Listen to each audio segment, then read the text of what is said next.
Como siempre, les doy la bienvenida a las pantallas y las diferentes plataformas del mostrador. En esta oportunidad, tal como están viendo, estoy conectada con el doctor en Economía y académico de la Universidad Austral, Christian Kolder. Profesor, ¿cómo está? Muchas gracias por esta conexión con nosotros. Buenos días, muchas gracias también por la invitación. Bueno, la idea es que podamos conversar un poco del escenario económico actual. Sabemos que se viene una recesión para el 2023, donde la economía chilena continúa su proceso de ajuste, una inflación que ha impactado transversalmente a la sociedad chilena, pero la idea es que ahora podamos hacer el foco también en regiones, ¿no? Cómo este escenario macro está afectando a las regiones de nuestro país y los principales desafíos de las políticas de crecimiento y el potencial regional en ese sentido. ¿Cómo ve el panorama con este foco regional y los principales desafíos y las proyecciones en torno al crecimiento económico que podemos ver desde las regiones? Sí, bueno, el panorama no es muy alentador. Diversas instituciones se han pronunciado respecto de que el año 2023 va a ser un año complejo, dado la disminución sostenida en los últimos años, ¿no es cierto?, de la inversión a nivel general.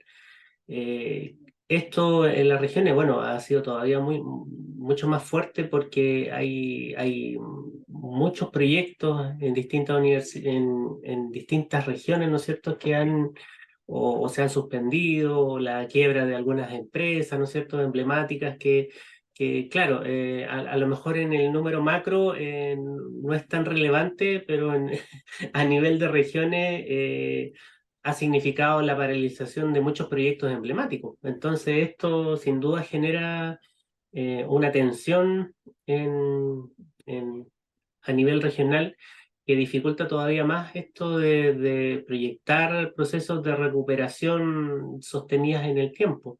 Eso por una parte. Y lo otro es que el tema inflacionario, o sea, Ujú. la inflación ha golpeado muy fuerte a nuestro país, ¿no es cierto?, en estos últimos meses. eh, pero en las regiones tiene todavía efectos más profundos porque el coste de la vida en promedio no es como uno lo calcula a nivel nacional, sino que hay regiones en las cuales el coste de la vida se ha incrementado de una forma significativa, particularmente todo lo que tiene que ver con arriendos, con la canasta básica, ¿no?, que en otras regiones no se consideran estos temas de calefacción, estos temas de Claro. habitabilidad, que en otras regiones no es un lujo, sino que es una necesidad básica. Entonces, si uno mezcla todas estas cosas, es un panorama todavía más difícil para muchas regiones. Ahora, en este contexto y pensando en los desafíos en materia de crecimiento, ¿no? Que se vienen a partir del próximo año en adelante, cuando entremos ya, esperamos en un proceso de estabilización, ¿cuál a su juicio es el potencial hoy día de nuestras regiones en miras a estas políticas de desarrollo y de crecimiento económico del país? ¿Estamos preparados para este desafío en términos de la base o las espaldas que deben tener las regiones de nuestro país? Eh, bueno, yo, yo creo que es una aspiración de todas las regiones el poder avanzar en los procesos de descentralización y básicamente los procesos de descentralización fiscal, que es como el gran nudo que hay en todo este tema. Porque todavía es muy incidente la inversión pública sectorial que se realiza en las regiones y que de alguna manera define los grandes montos de inversión que pueden disfrutar las regiones. Lo que se decide a nivel regional todavía sigue siendo en un porcentaje muy pequeño en relación a lo que es la inversión sectorial. Y esto genera muchas dificultades. Una de las grandes dificultades es que no se puede planificar en un horizonte de certidumbre en las regiones. Porque, claro, puede existir un proyecto emblemático proyectado para que se implemente y sucede algo coyuntural a nivel nacional y la entidad sectorial, llámese el ministerio que sea, decide simplemente no hacer esa inversión y no le dice a nadie, pues, o sea, simplemente se dice que se posterga, que no hay los recursos y que el proyecto que se supone que se iba a implementar el próximo año ya se va a implementar en 2, 3, 5 años más. Aquí esto ha pasado, por ejemplo, en la región de Los Ríos con la doble vía que debería de conectar Valdivia con la Ruta 5, ¿no es cierto? Entre muchos otros proyectos de inversión. El puente, la reparación del puente, el segundo puente en Cochrane, etcétera. Entonces, esto que pasa en Valdivia en realidad pasa en todas las regiones. O sea, pasa algo a nivel ministerial, una nueva repriorización de algo y ya se deja de invertir. ¿Y eso qué significa? Significa que a nivel regional muchas cosas cambian, po, porque el gobernador con todas las seremías pensaban que se iba a realizar tal o cual proyecto que obviamente va en las regiones, todos estos proyectos tienen un impacto en términos de empleo, en términos de infraestructura y simplemente se dejan de hacer. Entonces, eh, las capacidades regionales para impulsar el crecimiento económico son más difíciles que, por ejemplo, en Santiago, en donde hay la inversión privada tiene un rol protagónico. En las regiones la inversión privada no tiene un rol tan protagónico como lo es la inversión pública, y particularmente en las regiones pequeñas.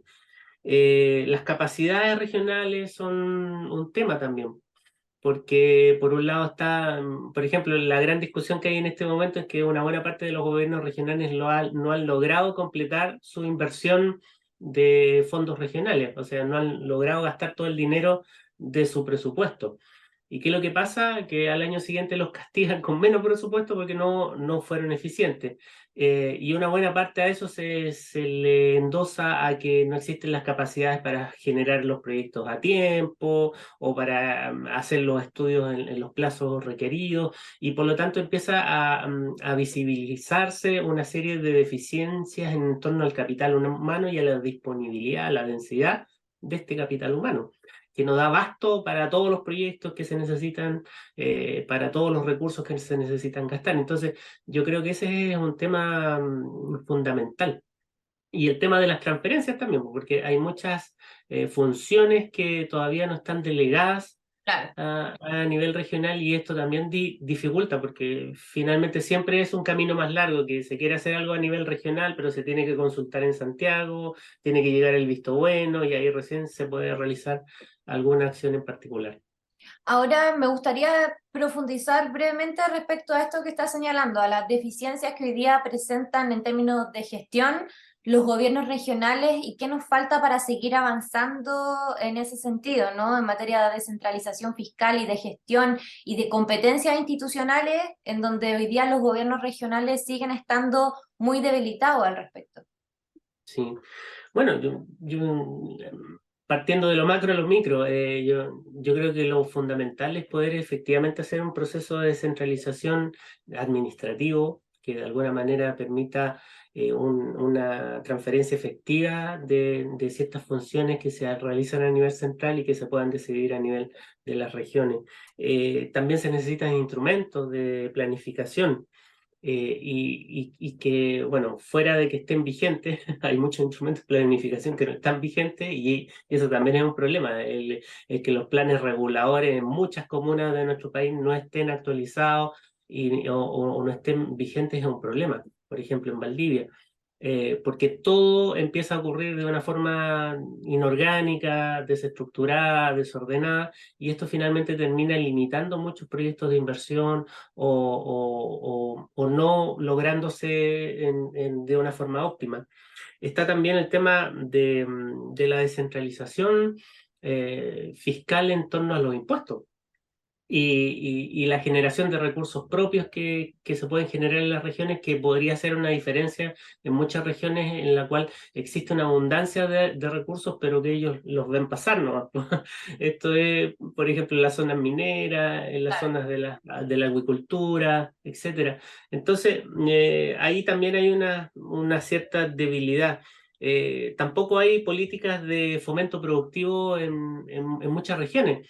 De hecho, aquí en la región de Los Ríos se generó una primera política de fomento productivo y la idea básica es poder articular a todos los organismos que realizan acciones de fomento productivo para que puedan, por un lado, hacer un gran fondo, ¿no es cierto?, para poder priorizar ciertos proyectos con una mayor cantidad de recursos y sobre todo para articularse, para coordinarse en los usuarios, los beneficiarios, en los tipos de proyectos que se van a impulsar y en el sello que la región le quiere dar a cada una de las iniciativas de innovación, etcétera.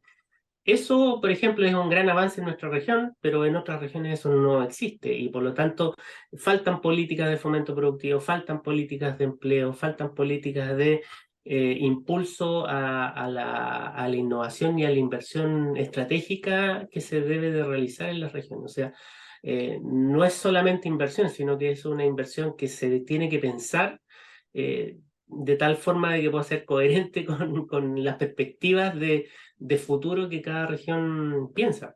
Claro, con la realidad Eso, regional. exactamente.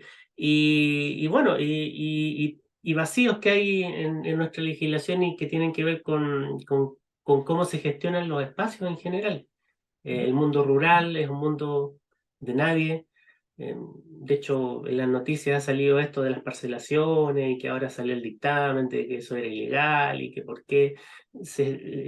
Y eso es el reflejo de que en el fondo el espacio rural es un espacio que no se está planificando y que por lo tanto no se está gestionando adecuadamente. Y lo mismo pasa con muchos otros recursos y por lo tanto esa es una problemática. Básicamente en nuestro país está bastante regulado el mundo urbano, pero el mundo urbano, si uno mira nuestro país, es una superficie bastante pequeña en relación con lo que pasa. Y muchas de las problemáticas ambientales, de problemáticas con la industria, ¿no es cierto?, tiene que ver un poco con estos espacios que son tierra de nadie. Relación al mercado laboral, porque hemos conocido Mm, en el último tiempo cifras macro en torno a cómo han aumentado, por ejemplo, la tasa de ocupación informal en nuestro país y lo sí, preocupante que es eso porque ha ido en ascenso, ¿no? Em, sí. hemos conocido las cifras macro, pero ahora haciendo el foco en las regiones, ¿cómo está el mercado laboral regional? Bueno, ese también es un desafío en las regiones, porque habitualmente la mayoría de las regiones tienen tasas de desempleo que son más altas o ciertos segmentos del desempleo que son más altos que lo que uno puede observar en Santiago o a nivel nacional, particularmente con el empleo joven y con el empleo que tiene que ver más con las personas adultas mayores. Entonces, esos segmentos tienen más dificultades en insertarse y eso por un lado, está el tema de la informalidad que también tiene porcentajes mucho más altos en las regiones que lo que uno puede observar en Santiago. Y esa informalidad es el reflejo de que hay mucha precariedad en muchas actividades de servicios que se están generando en las regiones. Entonces, es una problemática que se tiene que mirar con ojos distintos el tipo de informalidad que sucede en Santiago versus el tipo de informalidad que sucede en las regiones. Y por lo mismo, todos estos instrumentos, políticas de empleo o de fomento al empleo, necesitan una mirada regional y necesitan una articulación regional, ¿ya? Lo más complejo siempre ha sido cuando llega CENSE, cuando llega algún organismo, FOSI, INDAP, con instrumentos generales que se tienen que aplicar a rajatabla de la misma forma en todas las regiones. Y ahí viene todo el recurso que es de alguna manera no usado adecuadamente o simplemente no usado, producto de que no se adecua a las necesidades de las regiones.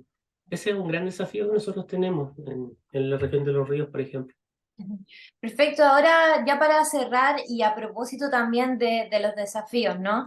Estamos Mm, en medio de una nueva discusión constitucional y mm. una de las cosas muy interesantes que se generó en el proceso anterior fue respecto a mirar al país como un estado regional y las implicancias en materia de descentralización, cómo esto se concreta en la práctica. En ese sentido, a su juicio, dentro de este contexto de discusión que estamos viviendo, ¿cuál debiese ser el foco sobre cómo avanzar en una descentralización fiscal efectiva?